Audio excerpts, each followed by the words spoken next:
오늘은 너희도 사랑 가운데에서 행하라 라는 제목으로 하나님의 말씀 나누고자 합니다. 오늘 말씀은요, 그러므로 라고 시작이 됩니다. 그러므로 라고 시작되는 이유는 지난 말씀과 이어진다 라는 의미겠죠. 지난 말씀에서는 하나님을 본받는 생활이 무엇인지 살펴봤습니다. 악한 일, 악한 말을 버리고 선한 일, 선한 말로 성령을 근심하게 하지 말고 사탄에게 틈을 주지 말아라 라고 권고했었죠. 그 후에 그러므로 라고 말씀하신 것이기 때문에 5장은 4장을 이은 결론의 내용이다 라고 말할 수 있습니다. 결론적으로 우리는 어떻게 살아야 하는가? 1절에 보면 사랑을 받은 자녀같이 너희는 하나님을 본받는 자가 되어라 말씀하고 있습니다.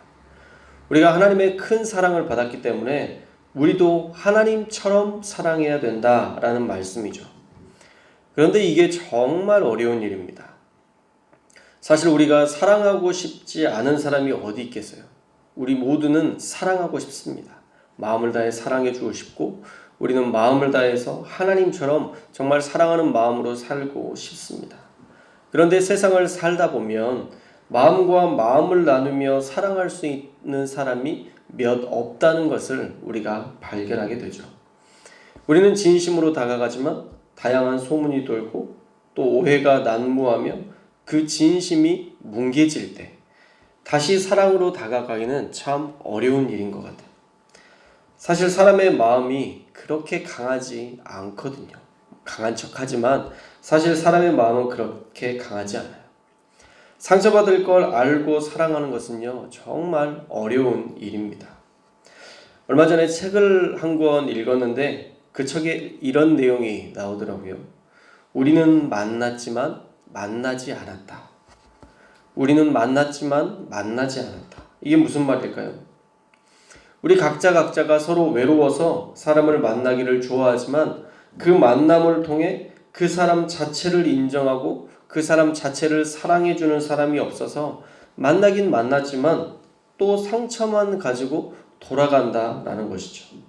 그래서 만났지만 몸은 만났지만 마음이 만나지 못했다라는 의미로 우리는 만났지만 만나지 않았다라고 이야기하는 것입니다. 우리가 사랑을 주는 만큼만, 아니 그 반만큼이라도 사랑을 알고 사랑해 준다면 우리는 그 사람을 전심으로 사랑할 수 있을 거예요. 그러나 조금 전에 나눈 것처럼 마음을 나눌 수 있는 사람이 많지 않습니다. 그렇다면 우리는 이 땅에서 과연 하나님의 사랑을 실천하는 것이 가능한 일일까? 결론적으로 볼 때 하나님께서 실천하라 하셨으니 우리가 사랑을 도전해 보는 것은 우리의 몫이라는 것이죠. 사람은 만나고 또 부딪혀야 더 성숙하고 강해지는 법입니다. 사람을 만나면 상처가 된다고 계속 사람을 만나는 것을 피하며 살 수는 없습니다.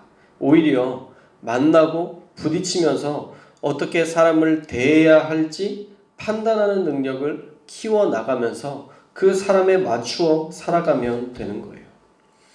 사람은 여러 종류의 사람이 있습니다. 그래서 우리가 그에 맞게 대처하면서 살면 되는 거예요.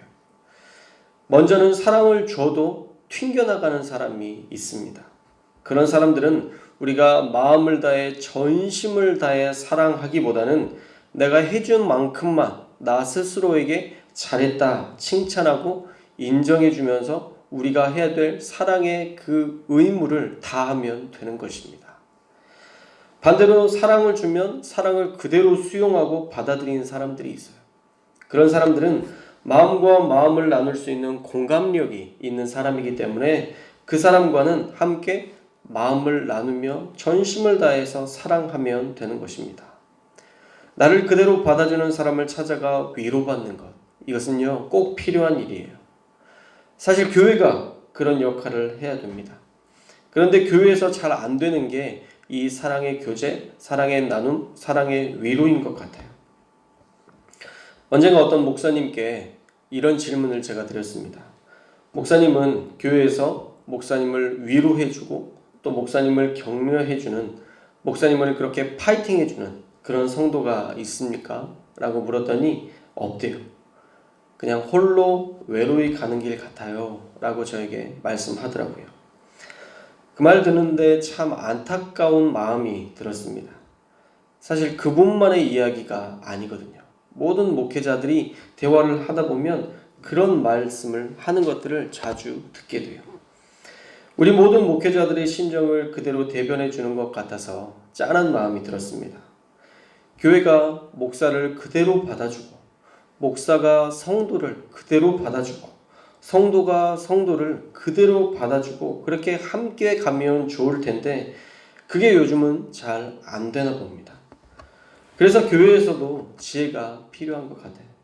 결론의 말씀을 드리면요, 나의 사랑을 튕겨내는 사람은 우리가 조건 없이 사랑하기 쉽지 않습니다. 그래서 내가 해준 만큼만 나 스스로를 칭찬하면서 우리가 사랑을 포기하지 않으면 되는 거예요. 내 사랑을 이해하고 또 나를 위로해주는 또 다른 사람이 있다면 그 사람과는 더불어 마음을 나누면서 사랑하고 위로받으며 살면 되는 것입니다. 우리가 사랑을 튕겨내는 사람까지 어떻게 해서 그렇게까지 사랑하겠어요? 최근에 양희은 씨가 쓴 책이 있어요. 그러라 그래 라는 책이에요.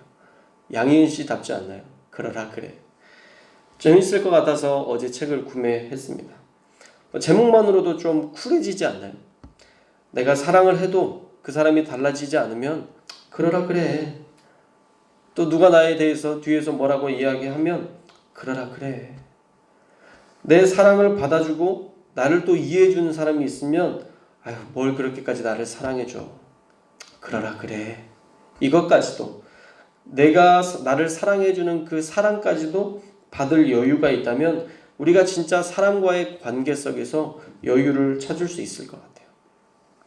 사랑하는 여러분, 우리가 하나님의 사랑을 본받아 전심으로 사랑해야 되지만 우리를 이용하는 사람까지 우리가 사랑하기는 정말 쉽지 않습니다. 그런 사람까지 진심으로 사랑해야 되는 것이 우리의 목적지라면 어쩌면 우리는 지칠 수 있어요. 그래서 좀 여유를 가지고 딱 우리가 사랑할 수 있을 만큼, 그리고 그들이 나를 밀쳐내도 그러라 그래 하면서 상처받지 않을 선까지 사랑하는 것도 사실 살아가는 지혜인 것 같습니다. 우리 주님도 그렇게 조건 없이 사랑했지만 우리 주님을 밀쳐내는 사람들이 있었어요. 우리 인생에도 정말 모든 사람들을 전심으로 사랑으로 대해야 되지만 우리를 밀쳐내는 사람들이 분명히 있습니다. 그러니 그 사랑을 받은 사람은 우리가 함께 사랑하면서 나아가면 되고, 그 사랑을 받지 못하고 튕겨내는 사람은 그러라 그래 하면서 우리가 그들을 포기하는 것이 아니라 그래도 우리의 사랑의 의무를 다하는 것, 내가 그래도 나는 그 사람을 사랑했다 라고 나를 칭찬할 수 있을 만큼의 사랑의 의무를 다하면 되는 것입니다. 어쩌면 그게 사랑 가운데에서 많은 사람들을 오래 사랑할 수 있는 지혜인 것 같아요.